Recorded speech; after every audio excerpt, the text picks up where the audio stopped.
آگے چلیے، اس کے دلائل 20 ہیں، لیکن میں آپ کو وہ بتلا رہا ہوں جو آپ یاد رکھیں ہمیشہ کے لیے، آپ کا اور ہمارا منہج سیدھا ہو جائے، درست ہو جائے۔ یہ جو دور حاضر میں سیکولرزم، لبرلزم، یہ سارے کے سارے ایسے لوگوں کو پروموٹ کر رہے ہیں جو دین کی بنیادوں کے اوپر حملہ کریں، دین کی جڑ ہی کاٹ دی۔ لا تصلی علی احد منہم مات ابدا، آپ قرآن پاک کی اس آیت کو جانتے ہیں، مفہوم بھی آپ کو پتہ ہے۔ عبداللہ ابن ابی کا جنازہ رسول اللہ صلی اللہ علیہ وسلم نے پڑھایا، اللہ تعالیٰ نے آسمان سے آیتیں نازل کر دی کہ آج کے بعد ان کا جنازہ نہیں پڑھانا، ان میں سے کوئی مر جائے اس کی قبر پہ نہیں جانا۔ یہ آیت تو قرآن پاک میں موجود ہے غامدی صاحب، یہ نہیں کی آیت موجود ہے، صرف منافقین کے بارے میں اسپیسیفک۔ آپ بتائیے اگر سارے اوامر قرآن پاک میں ہیں تو جنازے کا حکم قرآن پاک میں کہاں ہے؟ عام مومنوں کا جنازہ پڑھنے کا حکم قرآن پاک میں کہاں ہے؟ دکھا دیجئے، نہیں دکھا سکتے۔ زکوٰۃ کتنی دینی ہے، یہ حکم کہاں پہ ہے قرآن پاک میں؟ بھینس کی کتنی ہے، گائے کی کتنی ہے، پیسوں کی کتنی ہے، یہ قرآن پاک میں کہاں ہے؟ قرآن پاک میں عمرہ اور حج کا ذکر تو موجود ہے، حج کس چیز کو کہتے ہیں، عمرہ کس چیز کو کہتے ہیں، عمرے کی کیا عادات ہیں، عمرے میں کیا کرنا ہے، حج میں کیا کیا کرنا ہے، یہ احکامات بتائیے قرآن پاک میں کہاں ہیں؟ جب تک آپ لِتُبَيِّنَ لِلنَّاسِ کے اوپر ایمان نہیں لائیں گے کہ رسول اللہ صلی اللہ علیہ وسلم کو بھیجا اس لیے گیا کہ اس قرآن پاک کی تشریح کر کے امت کو بتا دے، رہتی دنیا تک ان کا اسوہ، ان کی زندگی امت کے لیے نمونہ بن جائے۔ اللہ سیف کر کے مجھے اور تجھے دے کر گیا ہے، اور اللہ نے اگر سیف نہ کیا ہوتا تو میرے اور تجھ سے مطالبہ ہی نہیں کر سکتا۔ رسول اللہ کی زندگی نمونہ ہے، رسول اللہ کی صبح کے مطابق چلو، شام کے مطابق چلو، نماز ویسے پڑھو، عمرہ ویسے کرو، حج ویسے کرو، اور منکر حدیث کہتا ہے ان میں سے کوئی عمل مفعول ہی نہیں۔ معاذ اللہ، یہ دین کا بیڑا غرق کرنے والی بات ہے میرے بھائیوں، یہ دین کا جنازہ نکالنے والی بات ہے۔ اپنی رائے سے، غامدی صاحب کی رائے سے قرآن کو سمجھنا ہے، کسی امتی کی رائے سے قرآن کو سمجھنا ہے۔ اور میرے بھائیوں، نبیوں کے بعد امت کے اندر سب سے بڑا فقیہ اگر کوئی تھا تو ابو بکر تھا۔ اگر انہوں نے بھی قرآن پاک کو براہ راست حدیث کے بغیر سمجھنے کی کوشش کی، غلطی لگ گئی۔ یعنی اگر حضرت ابو بکر من یعمل سوءا یجزا بہ، جب یہ آیت اتری رونا شروع ہو گئے، جو کوئی برا عمل کرے گا اس کو بدلہ ملے گا۔ اے اللہ کے رسول، یہ کیا معاملہ ہے؟ ہم میں سے ہر ایک سے غلطی تو ہوتی ہے، ہر عمل کا بدلہ ہے۔ رسول اللہ مسکرانا شروع ہو گیا، ابو بکر تو نے کیا سمجھا؟ الست تمرض الست تحزن، اور تو مومن ہے، تجھے غم نہیں آتا ہے تو تیرے گناہ معاف ہو جاتے ہیں۔ کیا تو مریض نہیں بنتا ہوں تو تیرے گناہ معاف ہو جاتے ہیں؟ کیا تو یعنی رسول اللہ صلی اللہ علیہ وسلم کی حدیث کے بغیر اگر حضرت ابو بکر بھی قرآن پاک کو براہ راست یہ کہتا ہے، اب کیا بندہ کے عربی کے ساتھ، لغت کے ساتھ سمجھا جا سکتا ہے؟ اگر یہ سمجھا جا سکتا ہوتا تو صحابہ وہ پہلے تھے جن کو سب سے آسانی سے یہ بات سمجھ آ جاتی۔ اور حضرت عمر کا مشہور واقعہ دہرائی کے لیے آپ کے سامنے رکھتا ہوں، فَلَيْسَ عَلَيْكُمْ جُنَاحٌ أَن تَقْصُرُوا مِنَ الصَّلَاةِ إِنْ خِفْتُمْ أَن يَفْتِنَكُمُ الَّذِينَ كَفَرُوا۔ حضرت عمر کے پاس ایک شخص آیا اور آ کے حضرت عمر کو کہنے لگا کہ اے عمر، یہ قرآن پاک کی آیت آپ کے سامنے، فَلَيْسَ عَلَيْكُمْ جُنَاحٌ، تمہارے پہ کوئی گناہ نہیں کہ تم نماز کو قصر کرو، ان خفتم ان یفتنکم الذین کفروا، قرآن پاک میں یہ شرط ہے قصر کی، اگر تمہیں کافروں کے فتنے کا یعنی کافروں کے حملے کا خطرہ ہو۔ اٹھائیے پورا قرآن پاک، آج جو سفر میں اور تم قصر کرتے ہیں، اٹھائیے قرآن پاک کی کون سی آیت ہے، وہ کہیں گے یہ آیت ہے، اس آیت میں تو یہ لکھا ہے۔ اگر صرف لغت سے دین سمجھ آتا ہوتا تو یہ بندہ آ کے حضرت عمر سے بحث کر رہا ہوتا۔ حضرت عمر کو آ کے کہہ رہا ہے اب تو ہماری ریاست سٹیبل ہو گئی ہے، اب تو ہماری ریاست پھیل گئی ہے، اب ہمیں کفار کے حملے کا خطرہ نہیں ہے، اب نماز قصر کے اوپر آپ پابندی لگا دیں، آپ حاکم ہیں۔ حضرت عمر نے جواب میں کیا کہا؟ عجبت مما عجبت عجبت مما عجبتا، یہ کیفیت تو رسول اللہ کے دور میں ہی پیدا ہو گئی تھی، ریاست کافی پھیل چکی تھی، جس بات پہ تو نے تعجب کا اظہار کیا میں بھی محمد صلی اللہ علیہ وسلم کے پاس گیا تھا۔ بتائیے نبیوں کے بعد کائنات کا سب سے بڑا فقیہ ابو بکر براہ راست رضی اللہ، قرآن سمجھنے کی کوشش کرے، اپنی رائے سے غلطی کا امکان، اس کے بعد کائنات کے اندر ابو بکر کے بعد سب سے بڑا فقیہ اور عالم عمر اپنی رائے سے قرآن پاک کو سمجھ رہے ہیں اور کیا کہہ رہے ہیں؟ عجبت مما عجبتا، میں نے بھی ایسے ہی سمجھا تھا قرآن کو جیسے تو نے سمجھا، اور میں رسول اللہ کے پاس قرآن کو لے کے چلا گیا۔ میں نے رسول اللہ کو کہا کہ اب تو کافروں کے حملے کا اس طرح خطرہ نہیں رہا، اب نماز قصر ختم کر دی جیے، تو رسول اللہ صلی اللہ علیہ وسلم کا چہرہ متغیر ہو گیا، کہا یہ اللہ کا صدقہ ہے، میں محمد صلی اللہ علیہ وسلم اس صدقے کو قبول کر چکا ہوں، میں قصر کرتا ہوں، تجھے کیا مسئلہ ہے؟ اللہ رب العزت لِتُبَيِّنَ لِلنَّاسِ مَا نُزِّلَ إِلَيْهِمْ، رسول اللہ نے تشریح کرنی آیات کی۔ عدی بن حاتم، پتہ آپ کو جناب عدی بن حاتم، حَتَّى يَتَبَيَّنَ لَكُمُ الْخَيْطُ الْأَبْيَضُ مِنَ الْخَيْطِ الْأَسْوَدِ، یہ قرآن پاک کی آیت اتری تو عدی بن حاتم نے، آپ گامدی صاحب ذرا غور کریں، اللہ آپ کو بھی ہدایت دے، اگر لغت کے ساتھ قرآن پاک کو سمجھنا ہوتا اور حق ہوتا تو صحابہ کا ہوتا، جو عربی دان بھی تھے، جو رسول اللہ کے شاگرد بھی تھے، جو سب سے بڑے فقیہ اور محدث بھی تھے۔ عدی بن حاتم قرآن پاک کی اس آیت کے اترنے کے بعد کیا عمل کر رہے اپنے سرانے؟ ایک کالا دھاگا اور ایک سفید دھاگا، حیط الابیض سے سفید دھاگا اور حیط الاسود سے کالا دھاگا سرانے کے اوپر رکھ کے بیٹھے ہوئے، ساری رات غور کرتے رہے کہ جب سفید دھاگے کی سفیدی نظر آئے گی اور کالے دھاگے کی کالک نظر آئے گی تب تک میں کھاتا پیتا رہوں گا۔ کیا ہوا؟ کافی سورج نکل آیا، تب دونوں میں فرق واضح ہوا، رسول اللہ کے پاس چلے آئے، رسول اللہ کو آگے کہا یہ میرے ساتھ معاملہ ہوا ہے، یہ قرآن کی آیت اتری تھی، میں نے اس کے مطابق عمل کیا، یہ تو بڑا لمبا چوڑا وقت ہے۔ رسول اللہ مسکرانا شروع ہو گئے، کہا عدی تو نے قرآن کو کیا سمجھا؟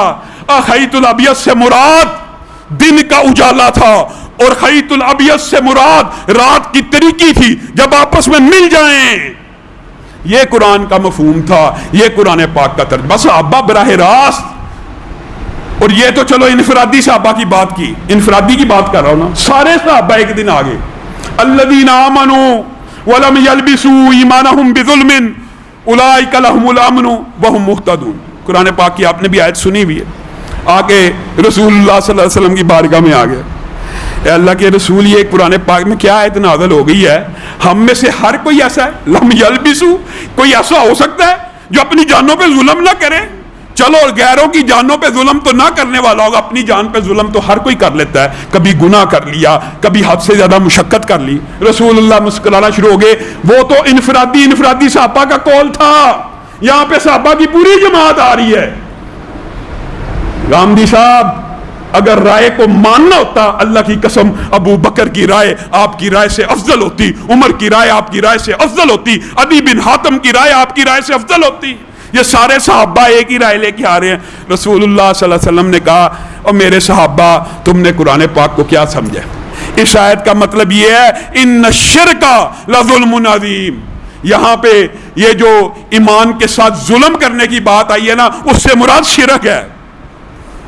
یہ رسول اللہ کا حق ہے، لِتُبَيِّنَ لِلنَّاسِ مَا نُزِّلَ إِلَيْهِمْ، یہ حق رسول اللہ کا ہے کہ وہ قرآن پاک کو بیان کریں۔ غامدی کہتا ہے نہیں میری تفسیر پڑھ لو پورا دین سمجھ آ جائے گا، اسی طرح پرویزی گزرا، اسی طرح چکڑالوی گزرا، ہماری تفسیریں پڑھو پھر جو قرآن سمجھ آئے گا۔ رسول اللہ کی تفسیر نہ پڑھی جائے، ان لوگوں کی امتیوں کی تفسیریں پڑھی جائے۔ میرے بھائیوں، رائے، اور یہ تو صحابہ تھے نا، رائے اتنا بڑا فتنہ ہے، اللہ کی قسم، رائے اگر وحی کے تابع نہ ہو، رائے وحی کے تابع نہ ہو تو ابلیسیت اور شیطانیت وجود میں آتی ہے۔ کیوں؟ قرآن پاک میں دیکھا انا خیر منہ، انا، شیطان ابلیس وہ پہلا تھا جس نے وحی کے سامنے، وحی اللہ کا حکم، وحی کے سامنے کیا کہا؟ انا، میری رائے، میری عقل، میری فہم و فراست۔ جب انا آ جائے، جب رائے آ جائے، رائے وحی کے تابع رہے گی تو ہدایت پہ رہے گی، لیکن جب اپنی عقل کو انسان کہے گا کہ بس میں ہی کل عقل. یہی واقعہ، یہ تو صحابہ کا تھا. ایک واقعہ بیان کر کے اپنی بات کو ختم کروں گا. انشاءاللہ کوشش کریں گے کہ اگلے جمعے واقعہ اسراء و معراج کو شروع کیا جائے. لیکن میرے بھائیوں، یہ اسلام کے بنیادی عقیدے ہیں. اس واقعے کو سمجھنے سے پہلے آپ نے اپنا منہج بھی تو درست کرنا ہے کہ نہیں. آپ جب تک یہ عقیدہ نہیں رکھیں گے کہ دین قرآن و حدیث کا نام ہے، آپ دین کے اوپر کسی عمل کے اوپر پورے نہیں اتر سکتے. حضرت امام مالک کے پاس ایک بندہ آیا اور آ کے کہنے لگا مسجد النبوی کی بڑی فضیلت ہے. جی فضیلت ہے. مسجد النبوی کی فضائل آپ کو پتہ ہے. مسجد النبوی میں ایک نماز 1000 نماز کے برابر ہے.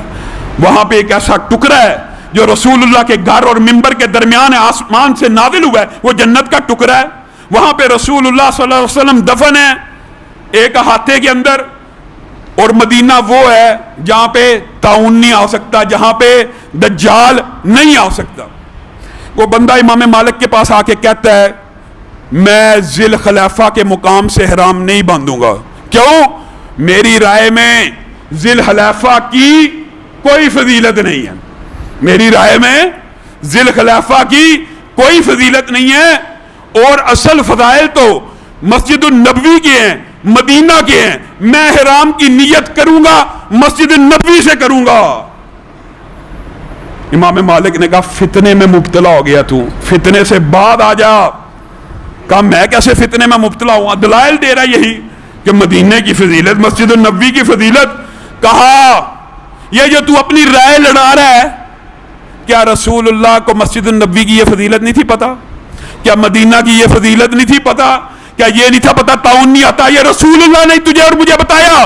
کیا تیرے لیے یہ کافی نہیں ہے کہ رسول اللہ نے ذی الخلیفہ کے مقام سے احرام کی نیت کی؟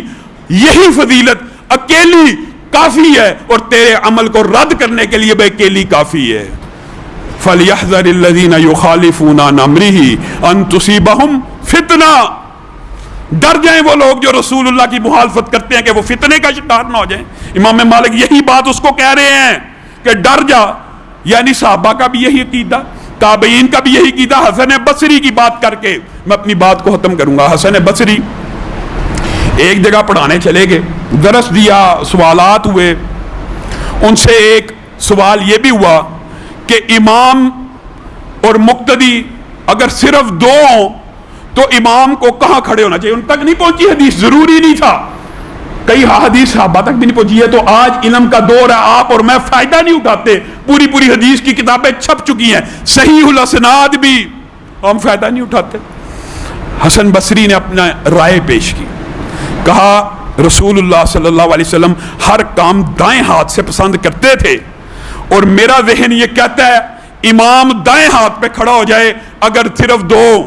اندر سے ایک عورت نے دروازہ کھٹکایا، درس دے رہے ہیں. کہا میں عبداللہ ابن عباس کی شاگردن ہوں، اور عبداللہ ابن عباس نے مجھ سے ایک واقعہ بیان کیا حدیث کا کہ رسول اللہ صلی اللہ علیہ وسلم نے ایک دفعہ ایک بچے کے ساتھ نماز پڑھی. آپ نے یہ حدیث سنی ہے، مشہور ہے.